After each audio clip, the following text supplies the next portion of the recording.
The boots were the first thing that broke the silence, brittle with time, one tilted on its side, the other wedged between a pair of gnarled tree roots, moss growing up their sides like nature itself had tried to forget. They weren't decayed enough to belong to someone long gone, but old enough to raise questions. What they found inside those boots would lead to a reopened case once deemed hopeless. It began on a warm afternoon in late September 2014 in the city of Redbridge, Oregon, a small but expanding urban sprawl nestled against the densely wooded Trillium Forest Preserve. On that particular Thursday, 17-year-old Emily Reeves left her home on Ashland Street around 4:45 p.m. Supposedly for a short walk to clear her mind after a long day at Redbridge High. The trailhead was less than 10 minutes away. She told her brother she wouldn't be long. Emily was a quiet, observant teen. She liked sketching trees, collecting pressed leaves, and walking alone. Her phone, usually tucked in her jacket pocket, was her only companion on these solitary treks. But that afternoon, she left it charging on her bedroom desk. That detail, trivial at first, would later become a key frustration for investigators. The weather was clear. Sunset was scheduled for 6:58 p.m., but Emily was nowhere to be seen by then. Her mother, Karen Reeves, texted at 6:15. No reply. She called twice more. By 7 the calm unease twisted into panic. By 8:20, Karen had driven to the preserve entrance and circled the surrounding blocks. There was no sign of Emily. The official missing person report was filed by 9:13 p.m. Redbridge PD initiated a grid search by 11:00 p.m. First with officers, then with K9 units as the hours dragged on. The first night turned up nothing. By dawn, the only thing they'd recovered was a laminated park map Emily had marked with a faint pencil trail, her usual route. It ended, abruptly, at a bend in the creek, known for its washed-out bridge. That section of the forest was cordoned off due to erosion. No one recalled her mentioning any plans to hike there. Emily's disappearance quickly became the talk of the town. Posters flooded telephone poles, gas stations, and grocery store windows. Her face, wide-eyed, brown-haired, unsmiling, was frozen in every entryway. There were no signs of foul play. No witnesses saw her enter the trailhead that day. No footprints beyond the main path. Her last known interaction had been a Snapchat sent to a classmate at 4:21 p.m. showing her sketchbook and a caption, "Need to breathe. Trees are better company." The early investigation focused on the immediate area, the creek, the bridge. Several search parties traversed the surrounding ravines and underbrush, but the terrain was thick and the canopy made drone surveillance nearly impossible. Cadaver dogs picked up nothing consistent. Rainfall 3 days later didn't help. By week 2, the narrative began to shift. A ranger who'd maintained trails in the area noted a small footpath about 200 meters from the main route, unofficial, overgrown, and used mostly by locals. It led to a rock ledge overlooking a quarry basin that hadn't been active since the 1980s. Officers followed it. Nothing. Then came the inconsistencies. One neighbor, Mrs. Geller, claimed she saw Emily walking back toward the street at dusk on the day she vanished. Another resident swore she saw a girl matching Emily's description getting into a dark vehicle parked by the service road behind the trailhead around 6:30. Neither account could be corroborated. Traffic camera footage was inconclusive, partially obstructed, low resolution.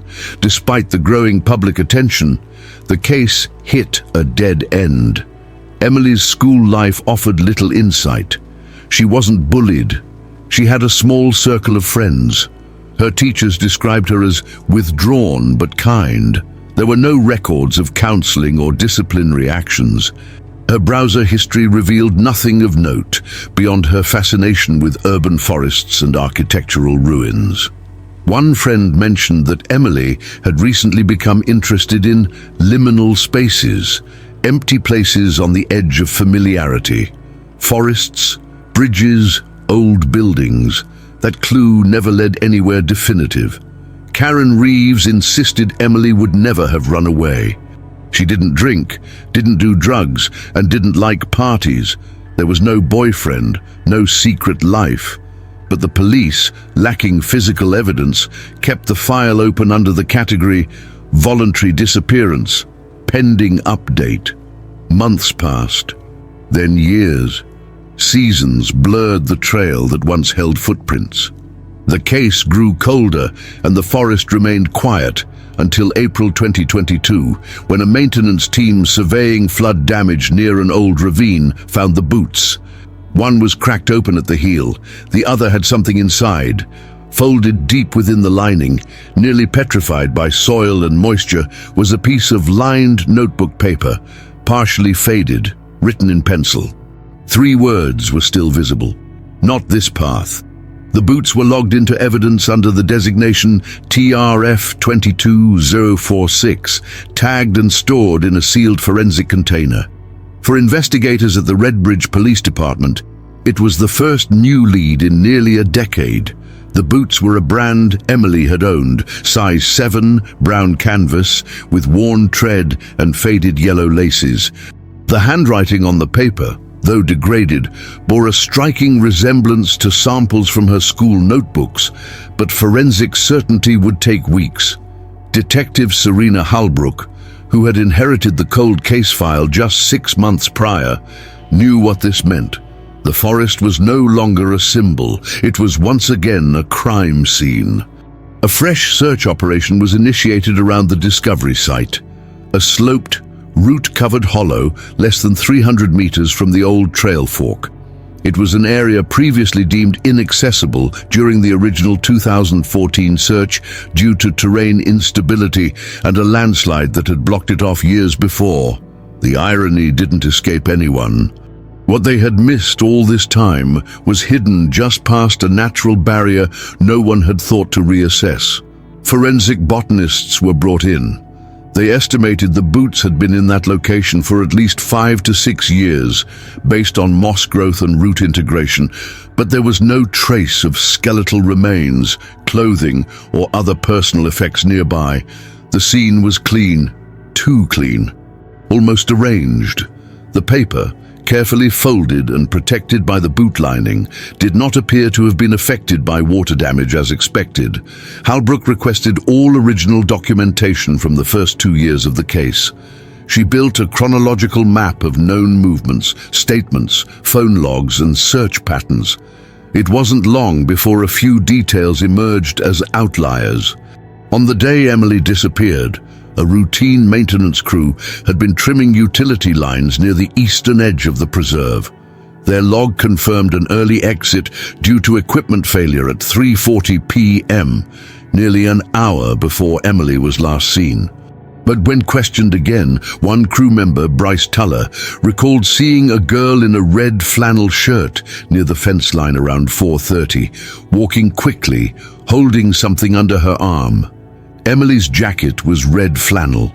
The statement had never been taken seriously back then, overshadowed by conflicting reports from neighbors and lack of physical evidence.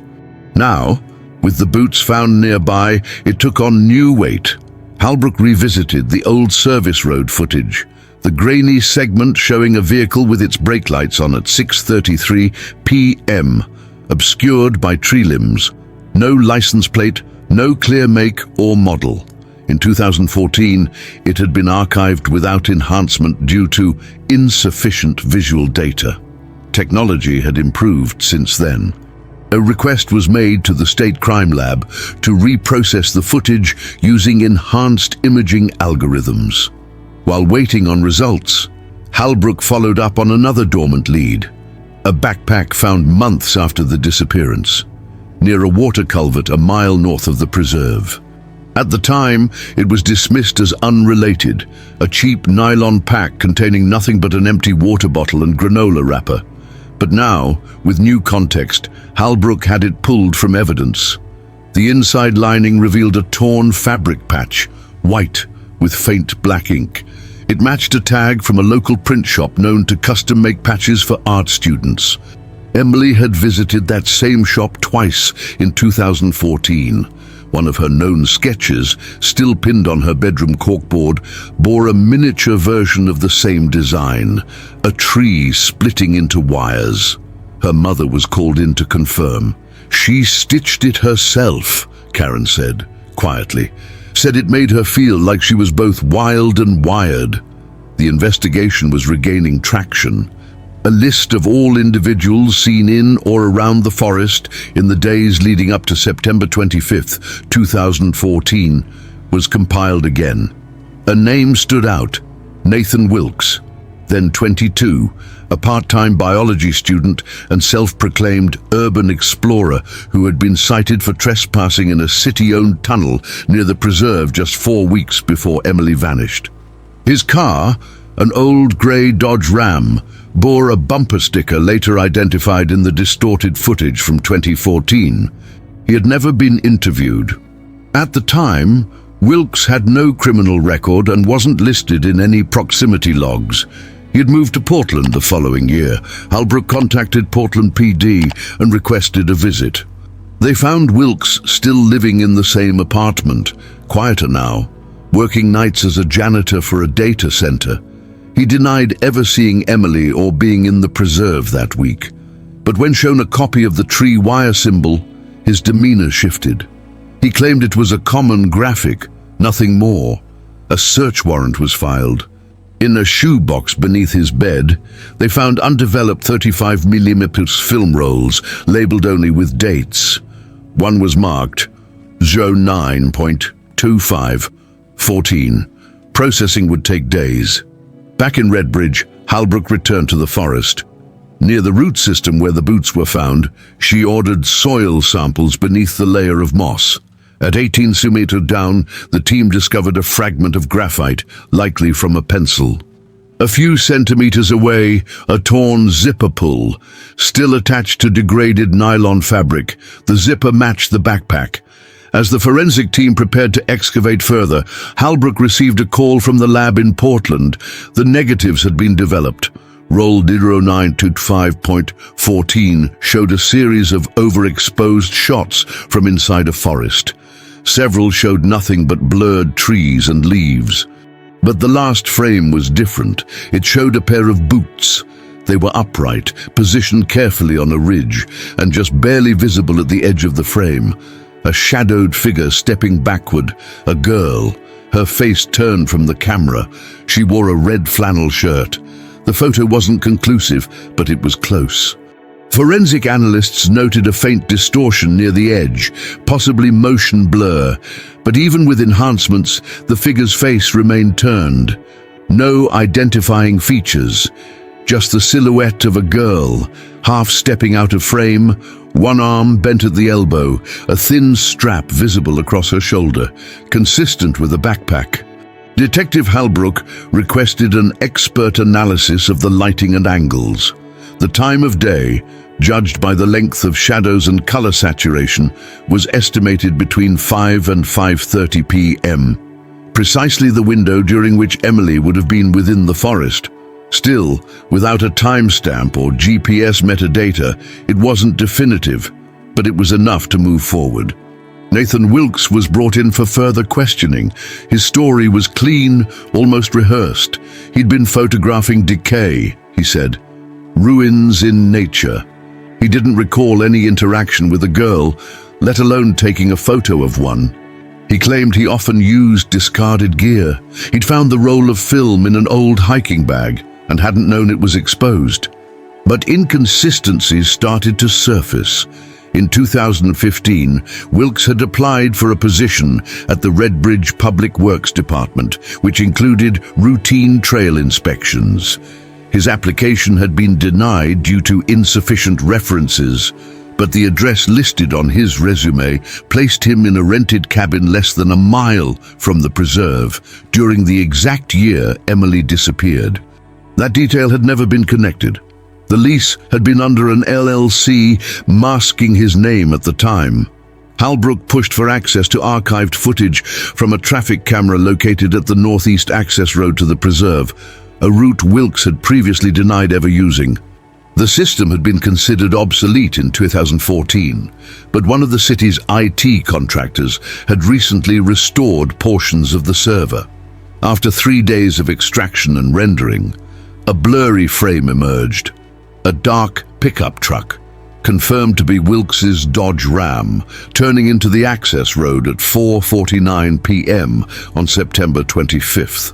Wilkes, confronted with this footage, claimed it was a coincidence, but Halbrook had more pressing issues. The media had caught wind of the reopened case after a junior journalist overheard a forensic tech in a local diner. The story spread quickly. Boots found in Trillium Forest may belong to teen missing since 2014. With it came public pressure, online speculation, and amateur sleuths digging through every detail of Emily's case. Soon, anonymous tips began to flood in. One stood out, an email from a sender identifying only as Forest Witness, no name, no return address. The message was simple: I saw her. Not that day, later, a week or more, she was alone, West Ridge Trail. She looked dazed. She saw me. She turned back, didn't speak. The West Ridge Trail was off limits at the time, closed due to a partial collapse. But Halbrook knew one thing: the trail had never been searched. She called for a private operation, no press, no leaks. A team of 6, including SR veterans and geological experts, began a new sweep of the area described in the anonymous message. Within hours, they discovered a rotted canvas strap embedded in soil near a stone outcropping. Digging carefully, they recovered fragments of fabric and a corroded aluminum buckle, part of a hiking pack. Inside a crevice just below the ridge, they found something else: a spiral-bound sketchbook wrapped in plastic, waterlogged but intact, pages stuck together, some torn. The outer cover bore Emily's initials in faded Sharpie. The forensic team took immediate custody. Analysis began that evening. While waiting for the lab report, Halbrook visited Karen Reeves. The house on Ashland Street hadn't changed. Emily's room remained untouched, the bed made, the sketchbook still open to the last drawing she'd completed before she vanished. Karen flipped through a few pages Halbrook handed her from the recovered book. Her hands trembled. "This is hers," she whispered. "I know this shading." This line work. One sketch showed a grove of trees, warped, exaggerated, at their base, a black void. A person stood nearby, facing the darkness. Their hands were raised. Another showed the boots, positioned perfectly, deliberately. And another, less precise, seemed to depict a wooden structure, a lookout tower, half collapsed, almost skeletal in design. Redbridge authorities confirmed that a fire lookout tower had once stood near the West Ridge Trail, decommissioned and torn down in 2008. No foundation remained, just rusted bolts and overgrowth. But Halbrook sent a team anyway. They found it, or what was left. At the base of the ridge, mostly buried under foliage and debris, was a section of scorched flooring, likely part of the original tower. Beneath it, wedged in the dirt, a melted phone case. It was Emily's, confirmed by serial number from a manufacturer database. Inside the case was a memory card, cracked but recoverable. After 3 days of digital reconstruction, one video file emerged. Corrupted, partially silent, dimly lit. The angle was erratic, handheld. The first 30 seconds showed branches, brush, a forest trail, then a blur of red, then the unmistakable sound of breathing. At the 1-minute mark, a voice, "Not this path." The same words from the note. The voice was female. Quiet, flat, almost resigned.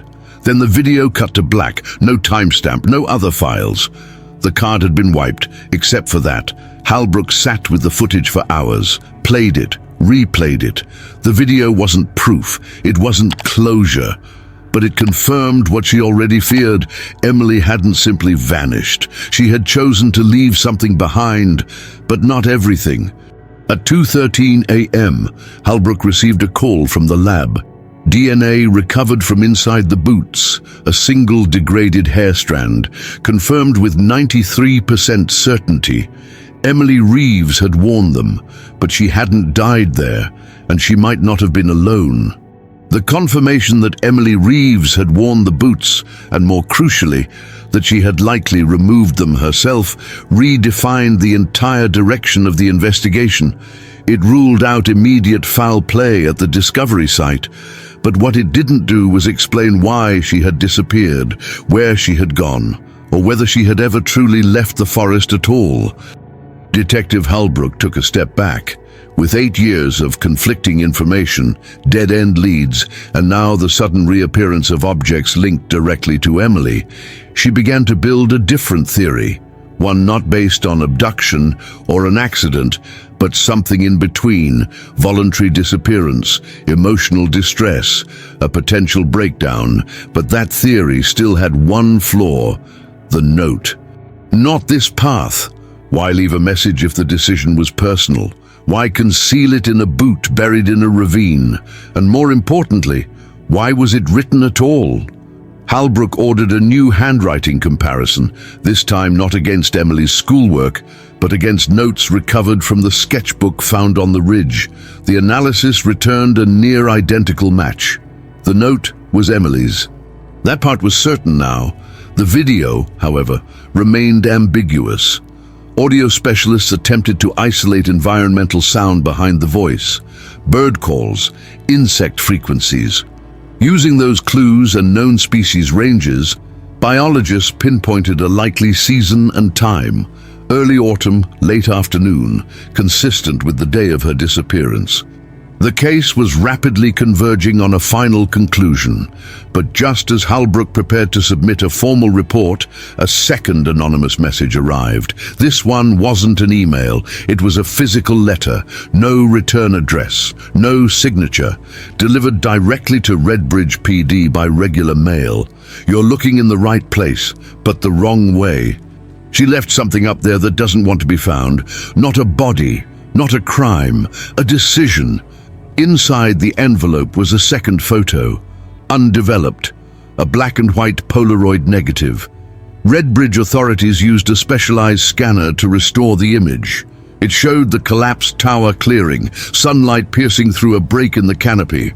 A figure stood at the far edge of the frame, barely visible, female, hair tied up, wearing a red flannel shirt. The timestamp on the photo paper, October 1st, 2014. 6 days after Emily's disappearance. It was the final confirmation that she had still been alive, at least for a while. Holbrook followed up with the old ranger station, now mostly digitized, but still housing boxes of physical trail reports. She found one entry, dated October 2nd, 2014, logged by a seasonal volunteer named David Heron. The note mentioned coming across signs of campfire ash and stacked stones, off-trail near the western ridge. No belongings were noted, no tents. He assumed it was remnants from an older site. Heron had never been interviewed. Now retired, he lived in northern Washington. He agreed to speak. "I didn't think much of it," he said over the phone. "Didn't see anyone. Just a strange stillness, like something had been there and left in a hurry." When shown the recently recovered photo, he paused. "That's the clearing." No doubt, Holbrook documented every new piece of evidence. The timeline was fragile, but finally coherent. Emily entered the preserve on September 25th, 2014, around 4:45 p.m. She was last seen in the vicinity of the old service road, possibly by Nathan Wilkes. Her backpack was later found a mile north, containing personal effects. Her boots were placed intentionally near the ravine. A sketchbook with personal drawings, including visual representations of the tower site, was found embedded in the soil. A Polaroid photograph placed her at the site 6 days after she vanished. No body, no confirmed sighting after that day.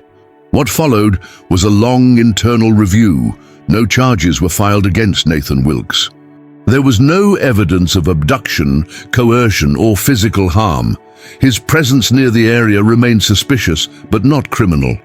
With legal constraints and public pressure rising, Halbrook submitted her final report to the district office. Case status: suspended due to insufficient evidence. Presumed outcome: voluntary disappearance. Fate: unknown. The press conference held 1 week later was brief. Captain Myers read a prepared statement. After exhaustive efforts, including new forensic discoveries and witness follow-ups, we have reached the conclusion that Emily Reeves may have voluntarily removed herself from her known routine. Whether due to emotional distress, trauma, or other factors, we are unable to establish foul play beyond a reasonable threshold. The case will remain open but inactive, pending new information. Karen Reeves did not attend. Instead, 1 week later, she returned to the preserve. Accompanied by Halbrook and 2 search and rescue officials, she visited the ridge clearing for the first time. The earth was still disturbed from excavation. The wind moved gently through the trees. Karen knelt at the edge of the clearing and placed something in the soil.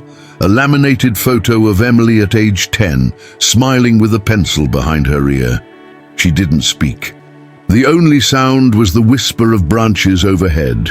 Years later, the site remains unmarked, but locals call it Reeves Hollow. Some still wander the western trails, eyes scanning tree trunks, hoping to find another sketch, another note, another fragment. But no further evidence has ever surfaced. Emily Reeves remains missing. No confirmed sightings since 2014. And on the last page of the recovered sketchbook, written in faint graphite beneath a penciled silhouette of the tower, the path wasn't wrong, it just wasn't mine.